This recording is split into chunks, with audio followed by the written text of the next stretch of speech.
Luxury car, Eh paano kasi sila mananalo mga kababayan? Puro fake news ang dala ng mga to, lalo na to. Puro fake news. Biruin ninyo yung luxury car, na mga nahuli sa may sa may costume. Mga kababayan, eto na resibo na talagang bistado, fake news. Gustong gumawa ng propaganda para mapasama ang gobyerno. Eto propagandista at aso ni Digong. Totoo yan. Ito ho'y taga-tahol ni Kibuloy at ni Digong. Tahol ng tahol sila sa social media. Panoorin nyo mga kababayan di umano itong luxury car, pambaya daw sa mga namuno sa mga lumagang congressman para sa impeachment ni Sara Duterte. Tignan nyo yung mukha niya mga kababayan. Pag nakita nyo yung mukha niyan, dalawa lang. Mababasag yung TV nyo o masisira ang araw nyo. Di po ba? Dalawa lang ho mangyayari sa inyo pag nakita nyo to. Mababasag yung TV nyo, yung monitor nyo, o masisira araw nyo. Dahil ho mga kababayan, ito, sobrang fake news na ito.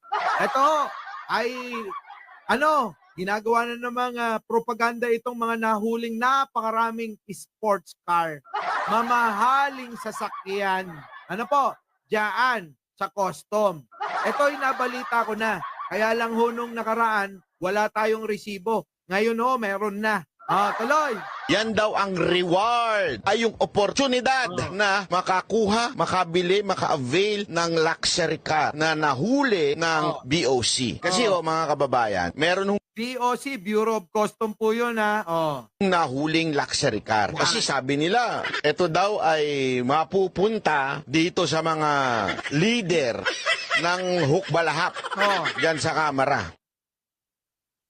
Narinig ninyo, mga kababayan? Eto na ngayon, mga kababayan. Eto pakinggan ninyo to. Nako! Grabe. Nasaan na yun? Eto. Dito panoorin nyo to. So, Ian Cruz. Ayan na yung mga sasakyan, mga kababayan. Ayan na yung mga sasakyan. Yan. Ito yung tinutukoy niyang mga sasakyan. Pakinggan natin, mga kababayan, Mga kapuso, Ian Cruz po ng GMA Integrated News. Narito po tayo ngayon sa isa sa mga dealer ng mga luxury cars dito sa Makati City. At nasa likod nga po natin ang isa sa mamahaling mga sports car na ayon nga sa Bureau of Customs ay nasa custody nila.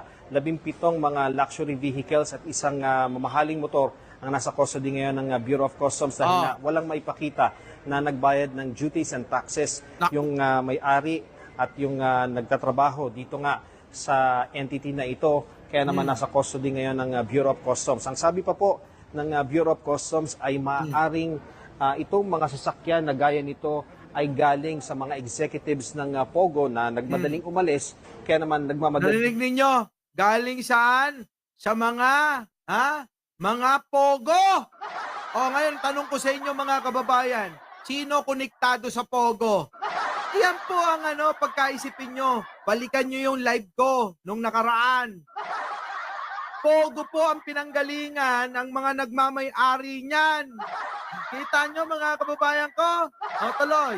Pakinggan nyo Sabi pa po ng Bureau of Customs ay maaring itong mga sasakyan na gaya nito ay galing sa mga executives ng Pogo na nagmadaling umalis, kaya naman nagmamadali rin silang ibenta dito sa entity na ito.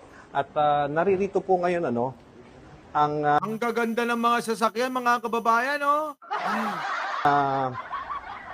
isa sa mga taga Bureau of Customs, si Sir Alvin Enciso. Tanungin po natin siya, tungkol doon sa Pogo. Sir Alvin. Yan na. Sir Alvin, sa GMA Integrated News po, ito po sinasabi nyo, saan po ba galing to? Sa mga Pogo po ba galing itong mga sasakyan po na ito? Yun po yung natanggap natin mga informasyon. Kita nyo mga kababayan ko? Yun po yung yun po yung impormasyon na yung mga sasakyan na mga nahuli doon saan? Sa Bureau of Customs ay kasama itong mga ito. Sino ang mga nagpapalabas niyan na konektado sa Pogo? Sino ba nagpapasok ng Pogo? Hindi ba si Digong Kaya nga ngayon, mga kababayan, inuunahan na nila. Nino, ng grupo ni Digong. Para ho hindi maibintang sa kanila kasi talagang sila may gawa niyan. Kita nyo konektado sa Pogo. Alam nyo naman nung panahon ni Digong, mga kababayan. Kapag ka ikaw ay kasama sa grupo, aba, tuloy-tuloy lang lahat yan. O ngayon pinapasama ni Banat Bay, ang alin? Ang ating gobyerno. Gobyerno natin pinapasama niya. O, tingnan nyo, pasok. O. Sir Ricard, pambaya daw sa mga namuno sa mga lumagdang congressman para sa impeachment ni Sara Duterte. Yan daw ang reward, ay yung oportunidad na makakuha, makabili, maka-avail ng luxury car. Na Kita nyo, mga kababayan, ang galing nga gumawa nila ng kwento, no? Sanay na sanay itong gunggong na to. Sanay na sanay gumawa ng mga kasinungalingan para manira ng tao. Yan po yung kanilang mga kababayan, eksperto, manira, gumawa ng propaganda, gumawa ng kwento para siraan kung sino yung gusto nilang siraan.